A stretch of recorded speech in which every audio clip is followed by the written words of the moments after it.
Welcome back to CNET's live coverage of the Apple iPhone 15 event. Apple just wrapped up its presentation. I'm Bridget Carey here with my co-host, Andy Lanxon, and we have a lot to dive into, Andy.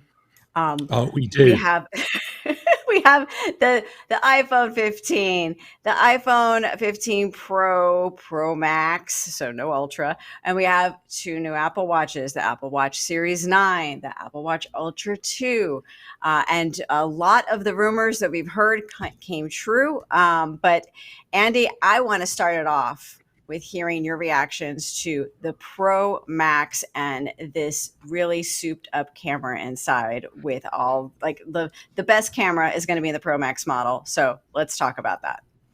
Yeah, I mean, for me, that's the thing that has really got me excited watching this. I am a photographer and I love taking photos on my phone. The iPhone 14 Pro has been one of the best. I think I'd say the best camera that I've carried in a phone before. So I'm really excited about the larger sensor on the main camera. That's really going to help in low light. It's going to help with get better exposure and colors. But the zoom, which we were talking about before, that's now gone up to 5 times. So I adore the telephoto zooms on the Google Pixel 7 Pro, which is also 5 times, and to a slightly lesser extent, the 10 times zoom on the S23 Ultra. I love a zoom. When I take photos on my regular DSLR, I normally shoot at longer focal length, sort of 50 mil plus, because I think it's nice to see like a big scene in front of you and to then use a zoom lens to actually kind of focus in on some of those details. If you, instead of just taking a big grand landscape, you can find more interesting compositions once you kind of look a little bit closer. And a 3 times zoom on the previous iPhones has been a good step, but taking that even further, I'm really excited about to be able to do that with the iPhone. I'm just also excited to see Apple offer the Pro Max. We've all heard it's going to go up in price. And yeah, it did go up in price by $100 this last year, but they also upped the starting storage. So when you look at the 256 gig model, it's right on par. So yeah, thanks for offering the more storage, because if you're doing all this video, my goodness, you're not even going to be thinking about that lower storage to begin with. So the iPhone 15 Pro here starts at $1,000. That one does start at 128 gigabytes, but that Pro Max model does cost a little more than last year, but they do get that starting storage up a bit. It's like with all these phones we heard today, it's all pre-order Friday, but then they arrive September 22nd. And speaking of what does the Max do that others can't do aside from having a larger screen? Well, spatial video capture. That was something that it wasn't a one more thing. It was like a one more feature. By the way, you'll be taking video on this thing to be able to be used on the Apple Vision Pro headset. I know Scott Stein is at the live event, and we're going to go to him soon because I want to get his reaction on that. But there's also just much more to talk about than the largest, highest end iPhone. I mean, the iPhone itself, the standard one that we heard a lot about, having also, boost in processing power, boost in camera. But it seemed like the big selling here, and I want to get your take, is like, all right, which Pro do you get? Well, the Pro models are definitely going to be doing more with gaming. I didn't expect to be like, yeah, Resident Evil is now something you can do on your iPhone. Sorry, I got overexcited at Village on a game I played loads, but I suppose I get to play it even more on the train, on the bus. And that goes to like, what is Apple going to do with all these boosted speed, right? You got to show something besides, so yeah, it definitely makes sense. And of course, like we've heard for a long time now, are the iPhones going to USB-C? Yes, they are. And there's just seems to be also be a little bit of a differentiator of like which USB-C. The iPhone 15 starter and the iPhone 15 Plus have a USB-C connector, but the Pro and Pro Max, I believe, have a design about them that are able to get faster transfer speeds. Is that right, Andy? Yeah, I think so, because there's more tech built into the processor that allows for faster data transfer. And I think the main way that I saw in the presentation that's being deployed is in the video capture, which the previous iPhones the Pros have already been able to shoot in Apple's ProRes codec, but now you can do ProRes at 4K 60 frames a second, and that's a huge amount of data. But it seems that that's only going to be possible if you are recording to an external drive connected over USB-C.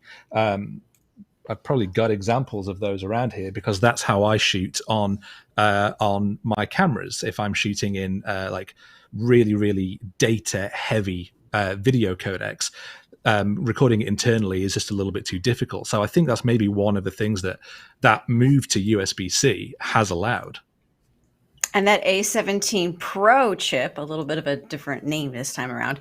I was looking up, I took a bunch of notes on the side. Okay, so workflows for the USB, 10 gigabytes per second, I guess in terms of, like, it's the first iPhone with USB 3 speeds, a lot of lingo, a lot of jargon, but safe to say that, it's definitely got something a little extra in it to help you get that, the data transfer speed up for those who are professional photographers and doing all that heavy data transfer with video.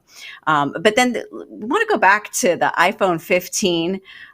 We heard a lot about its extra different things it could do with photos, but some of the things felt like I've heard them before, like being able to take a photo and then change what was in focus after the fact. Particularly, I like the fact that if you want to take a portrait of someone, you don't have to decide right then and there. If you just quickly snap a photo, you'll be able to change after the fact if you wanted it in portrait mode or not. But here we have the iPhone 15 models. And did I get that right? Was it in the 15 or just the Pro had that? See, like there's so much information here. But yeah, I'm not sure. I think I might have missed that. I mean, the headline on the 15 cameras for me was that upgrading to the 48 megapixel sensor, but then using like pixel binning technology to output images at, I believe, 24 megapixels that would allow for the higher detail from that bigger sensor, but allowing for better dynamic range and low light noise reduction by combining multiple pixels into one. And that's, again, typically something we've seen on the higher end models. So seeing that coming down to the base versions, I think is really cool. Yeah, and then I have here that, like, with the machine learning, the iPhone 15 can detect if there was a person in the shot you're about to take and like turn on the portrait mode automatically, or you can have it turn on later in the Photos app. So yeah, they're doing a few more tricks here to make photo better regardless of what you have. And that iPhone 15 base model, that's going to have roadside service via satellite covered by AAA membership. And they also are offering satellite services free for 2 years. So it's getting that conversation going that they started in the whole presentation about safety, how it's just an extra tool to have in your back pocket. And having it free for 2 years is interesting, so they can get, I guess, more use cases up and have people talking about it more for when they need it. But yeah, there was a lot of talk about materials and titanium and everything that the Pros are made of, more recycling, more earth-friendly stuff. What were some of the things that kind of stood out to you, Andy? Yeah, I mean, certainly there's a lot of conversation around their sort of eco credentials, the recycling, their like power management behind the scenes, which obviously is really great to hear Apple going so hard on that in their products. What did you think of so I'm really excited about the camera setup in the Pros, but generally, did the Pros excite you if you're not a photographer? Yeah. Like I'm in the market for thinking of getting an upgrade, and I'm going, okay, will I be getting the most out of this if I pay for that Pro Max? Because I don't usually go for the larger phone. Or will I not know how to utilize it as much and it'll be not worth the money? So I think when it comes to the fact that I have 2 little kids and they're going fast and furious around and I'm going to want to capture things, will I be really utilizing that extra zoom as much in my everyday life? when everything is like too quick for me to set up a shot? Or will I be just fine and dandy for a 15 Pro?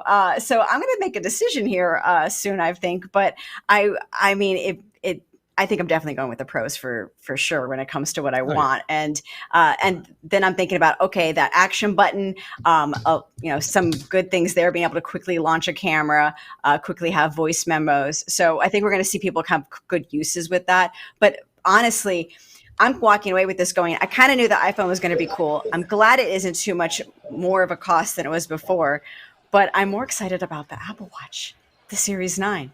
We're going to have a new gesture, everyone. We're going to be walking around doing this. I am so curious. We had a bunch of comments. Yeah, we had a bunch of people shouting out in the comments, like wondering, okay, looks cool, but am I going to like accidentally set it off? And I'm wondering the same thing too. Like it's like how it's like Spider-Man, starting to learn his powers. Like, how much are you going to have to pinch your fingers or like walk around, are you telling me blah, blah, blah? No, I was just controlling my Apple Watch. I mean, I'm being exaggerating here, but I am excited that we didn't have a new sensor, but we are utilizing the ways it can sense, the blood flowing through your veins differently to be able to just quickly turn a call on and off. I also liked how the Apple Watch Series 9, comes in pink. I mean, I'm sold on the pink, but also more helpful than just a color. I use the HomePod speaker, and often a big frustration with me is that I don't know whether the music's coming from the speaker or am I controlling it from my phone, and forget about my watch. I can't really control it from my watch, but for the first time now, I could just take my watch, get it to the speaker, and change the music or have it sync up. Because sometimes if you just start talking to your speaker, it'll be in its own little world and not connected to your devices. So I'm glad to see that getting smarter as well. Hey, Bridget, I wanted to butt in real quick and let everyone know that Scott is on the line from Apple. He's outside. Scott, can you hear me okay? Yeah, I can hear you great. Can you hear me? I hear you fine. Scott Stein, editor-at-large at CNET, man of all things virtual reality, and the one more feature, being able to use the iPhone 15 Pro Max to take spatial computing videos for the Vision Pro. Scott, gotta get your feedback on what you think about this. It's going to be your spatial camera. I was wondering what the next big thing was. And if you want it, can you hear me okay? Because I can also go upstairs and step outside. We can hear you. Just keep the phone close to you because I know it's loud. Okay, I'll keep moving as I talk. But the iPhone 15 Pro is going to record spatial videos. Now, the Vision Pro, their super expensive VR Air headset, is coming out next year. I expected that it would make some sort of a debut mention here. It was invoked early on. But the new feature that they included here is the first thing that really integrates with the phone, which is that it's going to record 3D video and you're going to be able to share it on Vision Pro. And that's launching at the end next month. My question is there going to be any other way you can appreciate that spatial video except in that headset, which launches next year? It's interesting, but, I don't know how you're going to do it. And question, can you hear me? Can you see me? Yeah, we see you. Okay. Question 2 is it a whole different mode? And are you going to have to set that up? And how easy is that to do? Because if you have your own videos, you're going to want to share those and you're going to have to record them separately. So that's just an everyday thing that I want to know about spatial video and these Pro phones. But that was cool. And that was one of the main things that I was surprised by. The Apple Watch stuff that you brought up. Whew, I just walked up a whole bunch of stairs. The Apple Watch Series 9, that gestural stuff, that had been an accessibility feature before.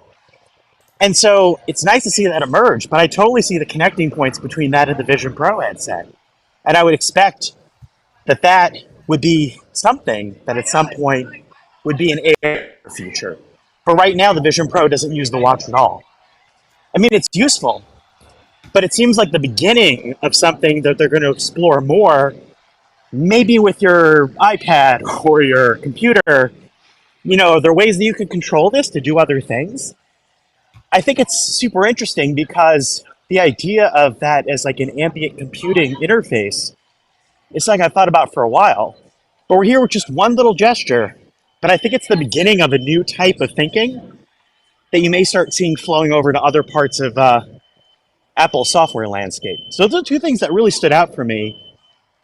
The phone has nice camera upgrades. 5x zoom, it looks great. It's expensive as always, but I think it seems like a really nice one. The watch, the offline Siri is cool and needed, I think. And I think the gesture thing is interesting. I just wait for the watch to, when is the watch going to really evolve and do a couple of other things, especially on the health side? We didn't hear very much at all about any new health technologies that are going to change the equation here. I don't think that's what this watch is really about.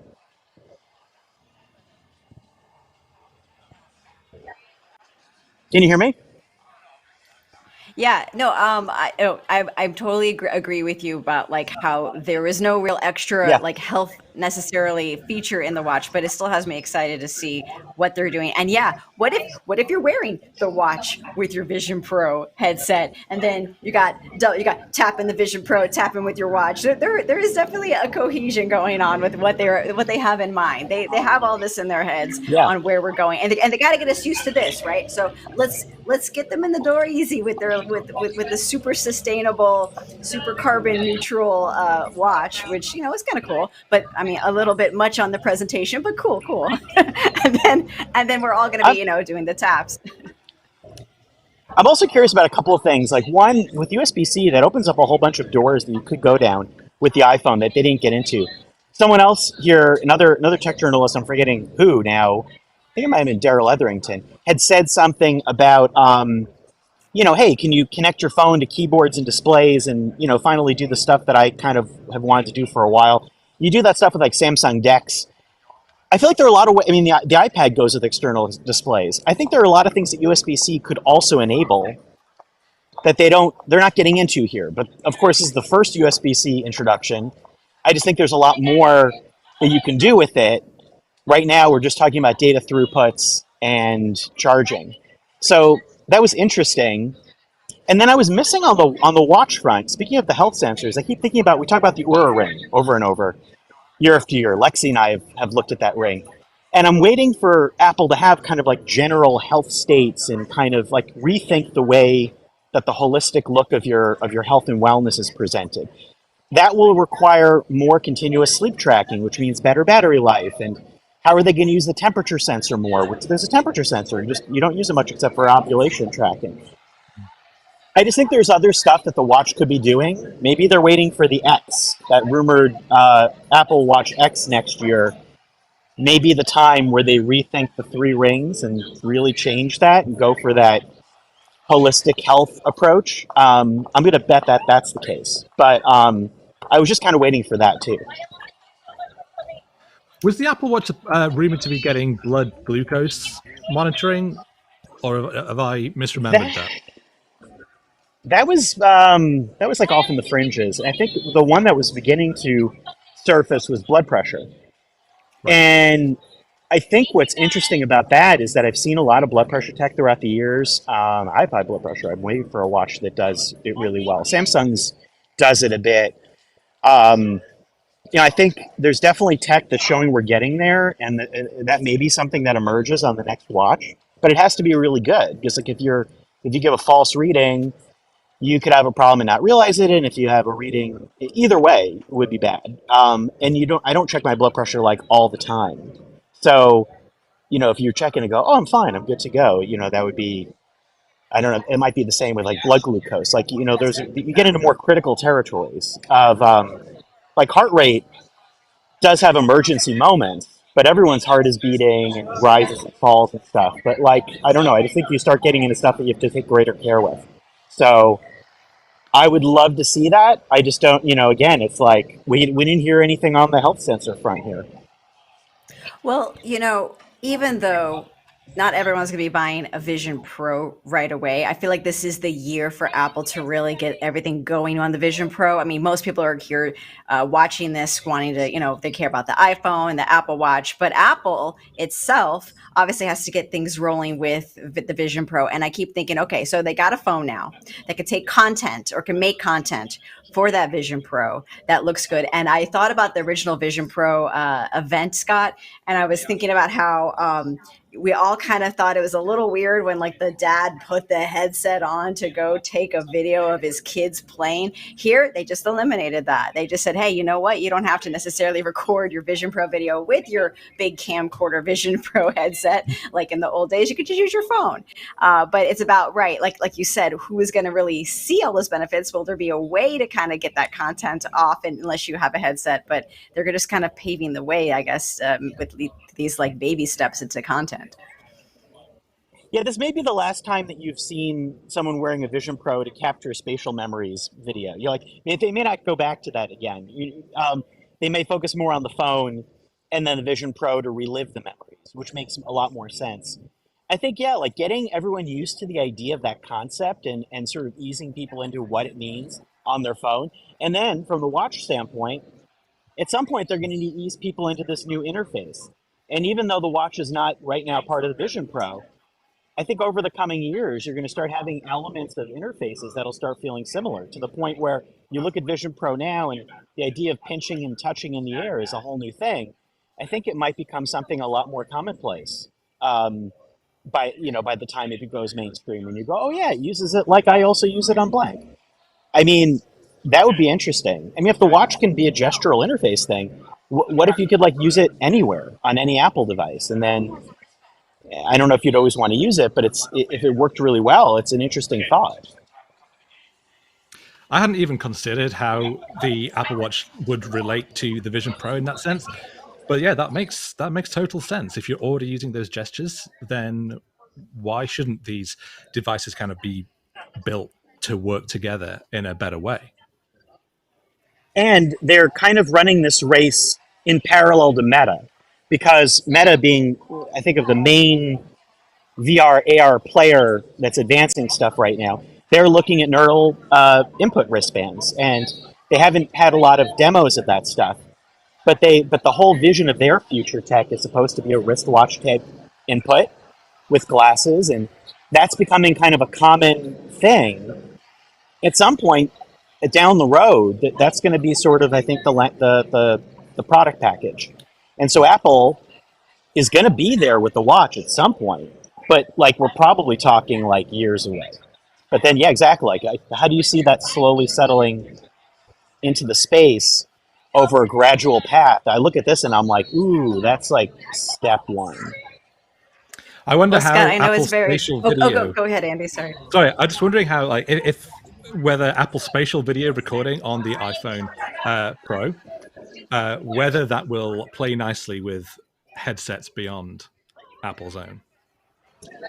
Yes, that's a great question. It kind of needs to, in my opinion, because if you're going to have a shareable standard, I mean, there's also who are you sharing this with? And for your own purposes, or are you sharing this with friends or family, or posting it online to where? YouTube had the VR 180 format that they had a while ago that was stereoscopic VR. They even had cameras that Lenovo made that did stuff with the headset, like going back to 2018 or something was back then we were doing this stuff. But then, YouTube had been a platform for it. Like, you're right. Like, and it all needs to become, you really want it to become a standard. And hopefully something that you don't have to go to I think it sounds like it's going to be a spatial mode to record, because it's going to use a lot more bandwidth and processing, GPU, whatever. But also that just means like, oh, I forgot to turn it on. I didn't shoot the birthday party in spatial. Oh, well. Like, I just feel like that, are you going to remember to turn it on is my kind of dumb thing that I think about. Because, and then if you're recording in spatial, is that a video that like you can use anywhere else? Or did I just record the blowing out of the birthday candles in like a special format? Like, I can't share it with my mom.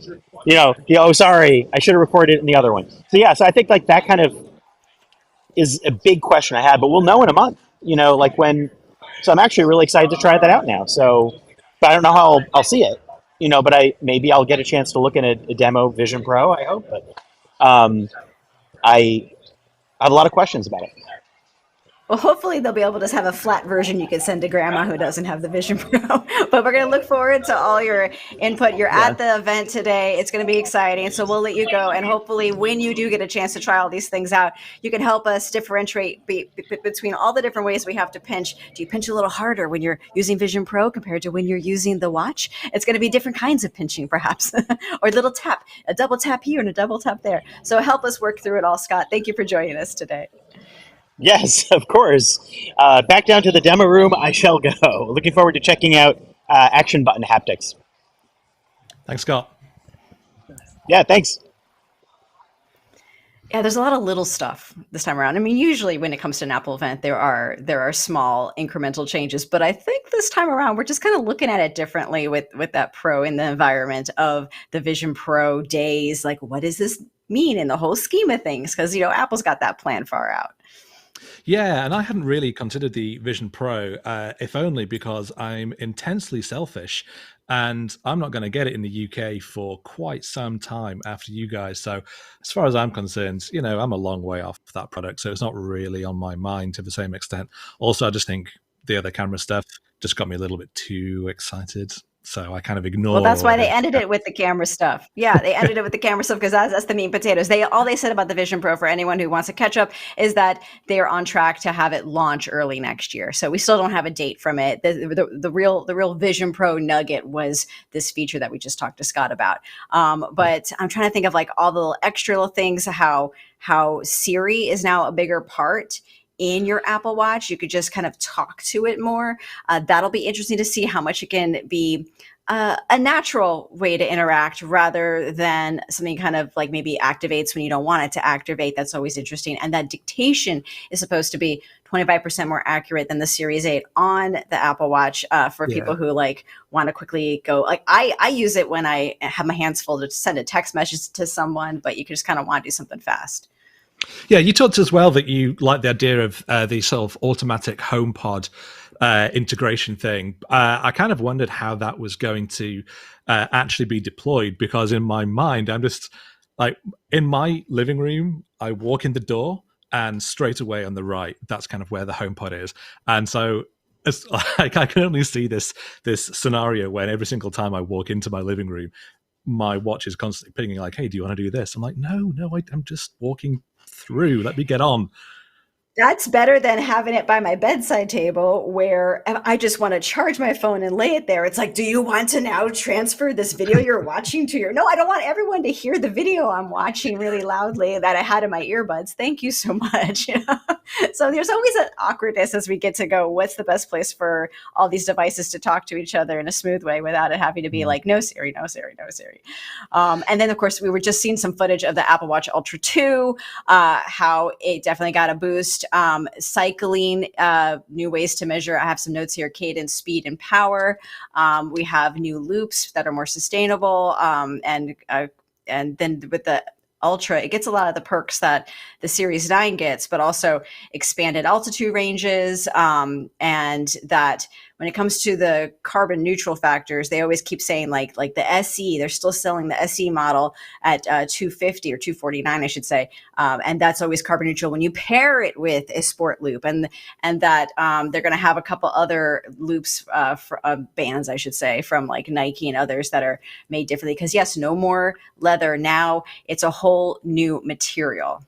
Yeah, and lots of like recycled plastics and recycled materials from offcuts from previous models, which is great, making use of that waste to create something brand new. The one thing that I did want to ask you on the standard Apple Watch, though, because you were saying that the thing that would really encourage you to upgrade was getting that longer battery life, that several day battery life, and I don't know for sure, but I wrote down in my notes that it has the same battery life. It's the same. Which I guess is an improvement when you consider the extra features that they've put in that would otherwise have reduced battery life. But generally, you're getting the same. So this isn't the watch for you? No, it's still the watch for me because it's in pink. Let's just be honest with each other here. No, I have a 2019 model. I was waiting for an upgrade, and I haven't had a lot of the new features that have been out for a while because they're also incremental. But yeah, when I heard that they were getting a better processor, we got the better processor. I was thinking, well, maybe that better processor is going to give us a little more better battery life. I'm making guesses about like, okay, well, maybe it'll be more efficient. But it looks like all the smarts are going into things like dictation, Siri, being able to detect things faster. So being able to just have a more smooth experience. Right, brighter display. And then when you're in a dark area like a theater, boom, it gets down to 1 nit, which is actually, oh, I keep talking about parenthood, but these things are like how I incorporate it in my real life. And I'm like, oh, the worst thing is I'm like, oh, sweetie, good night. I tuck you into bed. Bright Apple Watch. My kid's like, what's that? And I'm like, oh, no, never mind. Always on display. Strikes Some again. neutron star has gone off. Yeah. Yeah. I think it's a shame that they haven't got better battery life. I mean, I've been so impressed with on the Mac side, Apple Silicon and what it does for like power efficiency. Just to be like really boring, I recently did a roundup of like mini PCs and these tiny little Windows based ones, and then I included the Mac Mini, and I measured its power draw, and it's just baffling how little power the Mac Mini used during like video encoding intense tasks against what any other machine was using. So like whatever Apple's doing with its own chips and how it utilizes power has genuinely blown me away on the Mac side. And so like I guess it is doing the best it can on the Apple Watch, and adding in these extra features, adding in that brighter display is putting a much bigger demand on the battery. So like, I guess we applaud that it's at least the same. It's not got worse, but certainly, yeah, for me, the idea of charging a watch every night, I just couldn't be bothered. Well, I got used to it because it's part of my routine, but I think I'm curious. Okay, sure, the battery is good, but if we're using the Apple Watch in new ways, if I am encouraged to always talk to it out loud and it's always listening, okay, so there's going to be some real life usage differences here. But going back to what you said about the efficiency, yeah, even the iPhone 15 itself was talking about how it's going to be brighter now, and all of these different types of things, they're kind of woven in, all these improvements, I should say, in what the processors could do for the smarts of battery life. And like it's putting it in other features rather than outright saying your battery's longer. It's like, okay, now it's brighter in sunlight. And speaking of bright, the iPhone 15, let's talk really quick, comes in pink, yellow, green, blue, all kind of pastelish shades, I would say. So they went bright on the screen, but not super bright on the colors, but still colorful. And that now they kind of described how the glass where the cameras are have part of the color in it. So that's a new feature where like they've incorporated color in aspects of how they put the camera little square together. Yeah, I wrote down a quote of metallic ions, as though that's something. Which kind of reminds me of, those like the shampoo adverts when they'll throw all kinds of, and it contains like L-Casai immunitam and these other nonsense things that they know we don't know what these are, but they just throw it at us anyway, and we go, oh, metallic ions, thank you so much. Yes, I want my next iPhone to have flavor crystals at this point. So I don't know exactly what they all have, but I'm sure it is great, right? Exactly. We're coming up on time. This is a lot to digest. We're going to be having more videos on our YouTube channel, breaking all these individual things down. Andy, any big takeaway that you have coming out of this? My big takeaway is that I remain genuinely excited about the iPhone camera. Apple has always led the way with photography, but in recent, the last 18 months or so with Pixel 7 Pro and Samsung's, the gap has really closed. So this kind of feels like Apple is doing a lot to push things further with its photos, with its video. It's clearly trying to court video pros in a way that it's only tried to do a little bit before now. So I'm really excited to see like what media can be produced from this phone. Well, I'm kind of with you. I'm interested in that. I'm also going to have to be weighing my options a little bit and seeing the reviews on whether the Pro or the Pro Max is worth that extra thing for the periscope, that extra zoom in there, because it does. Apple knows what it's doing. It definitely sold it in that presentation, but I want to see in real life. And in the meantime, I'll just work on my pinching, on my double tapping. Thank you everyone for joining us today on the live show. We'll be coming to you all week long with every little bit of nugget that came out of this. We'll be giving you your analysis on everything. So stick with us, subscribe, and until next time we go live, I'll see you next time. Thank you.